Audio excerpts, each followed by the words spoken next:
మిథున రాశి. మిథున రాశి వారికి నవంబర్ 24వ తారీఖు నుంచి 30వ తారీఖు వరకు ఈ వారం వీరికి గ్రహస్థితి ఏ రకంగా ఉండబోతోంది, ఎలాంటి విషయాల్లో ప్రతికూలతలు ఉన్నాయి, ఎలాంటి విషయాల్లో సానుకూలతలు ఉన్నాయి, ఇత్యాది వివరాలన్నీ కూడా తెలుసుకుందాం. మిథున రాశి వారికి కూడా ఈ వారం కొంత యోగ్యదాయకంగానే ఉండే పరిస్థితి ఎక్కువగా కనిపిస్తుంది. ఆరోగ్యపరంగా చిన్న చిన్న సమస్యలు ఉన్నప్పటికీ కూడా ఎక్కువ శాతం మనోరంజకంగా మానసిక ఆనందాలకు చేరువవుతూ చాలా ఉత్సాహభరితంగా కొత్త నిర్ణయాల వైపు అడుగులు తీస్తూ ఉన్నంతలో జీవితాన్ని చక్కదిద్దుకుంటారు. ఆలోచనలు కొద్దిగా రెండు రెండు రకాలుగా మిమ్మల్ని ఇబ్బంది పెట్టినప్పటికీ కూడా, అంటే కాసేపు ఆ పని చేయాలి, కాసేపు ఈ పని చేయాలి, కాసేపు ఉద్యోగం చేయాలి, కాసేపు వ్యాపారం చేయాలి, ఇలా రెండు రెండు రకాల ఆలోచనలతో మిమ్మల్ని కొంత అయోమయానికి సందేహాత్మక వ్యవస్థకి దారి తీసినప్పటికీ కూడా మొత్తం మీద ఏది మంచి అనేది నిర్ణయించి చివరిలో మీరు ఏదైతే అంటే నిర్ణయాలు తీసుకోవడంలో ఒక అడుగు ఆలస్యమైనప్పటికీ కూడా, సందేహంగా ఉన్నప్పటికీ కూడా చివరికి ఏదైతే ఒక నిర్ణయం తీసుకుంటారో ఆ నిర్ణయంలో విజయం సాధించే పరిస్థితి ఎక్కువగా కనిపిస్తుంది.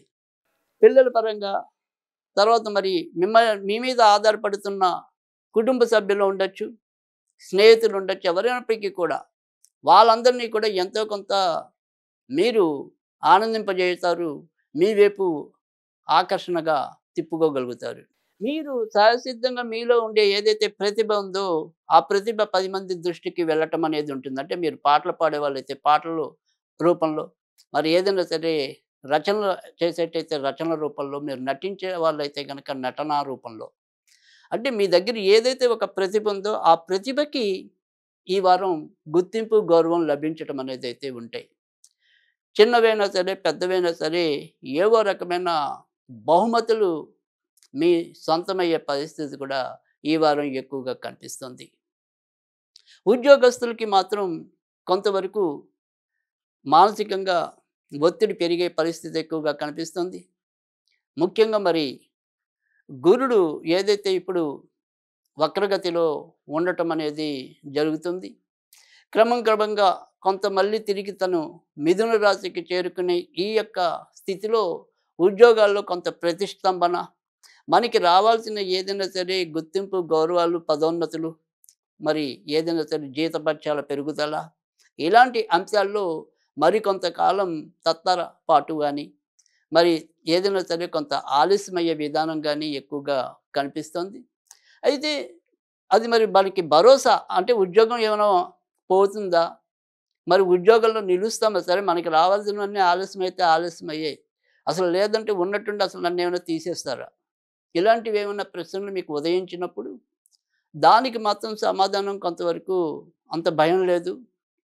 కేవలం హోల్డ్, అంటే అటు ఇటు కానీ ఒక అనిశ్చిత స్థితి, మనం అటుంటామా ఇటుంటామా అనే ఒక అనిశ్చిత స్థితి అనేది అయితే నెలకొనొచ్చు. కానీ ఖచ్చితంగా ఏదైనప్పటికీ అంతిమంగా మీరు విజయులై బయటికి రావటం అనేది అయితే ఎక్కువగానే కనిపిస్తుంది. ఇక వివాహం కోసం ఎవరైనా సరే ప్రయత్నాలు సంధిస్తున్నట్టయితే కనుక వారి యొక్క ప్రయత్నాలు పెద్దగా ముందుకెళ్ళగలిగే పరిస్థితి ఇక్కడ కనిపించడం లేదు.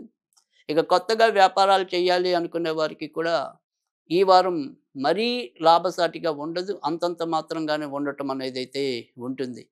మొత్తం మీద చూసుకున్నప్పుడైతే కనుక మరీ ఎక్కువ మంచి కానీ, బాగా ఎక్కువ చెడు కానీ లేకుండా ఇంచుమించుగా 60% మంచి ఫలితాలతో మిథున రాశి వాళ్ళు ఈ వారం ముందుకెళ్ళడానికి ఉంటుంది. ఇక మిథున రాశి వారు ఈ వారం అంతా కూడా సాధ్యమైనంత వరకు కూడా తేనె రంగుకి కొంతవరకు దూరంగా ఉండటం అనేది అవసరం. ఈ వారం వీరు ఎక్కువగా మరి వెంకటేశ్వర స్వామికి సంబంధించిన పూజలు చేసుకున్నట్టయితే కనుక మరింత మంచి జరగడానికి అవకాశం ఉంటుంది.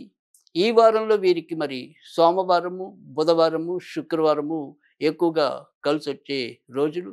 ఏదైనప్పటికీ కూడా ఓం నమో వెంకటేశాయ నమః, ఓం నమో వెంకటేశాయ నమః అనేది నిత్యం వీలైనంత సార్లు చదువుకున్నట్టయితే కనుక ఖచ్చితంగా మంచి జరగడానికి ఉంటుంది. ఇది ఈ వారం మిథున రాశి ఫలితాలు.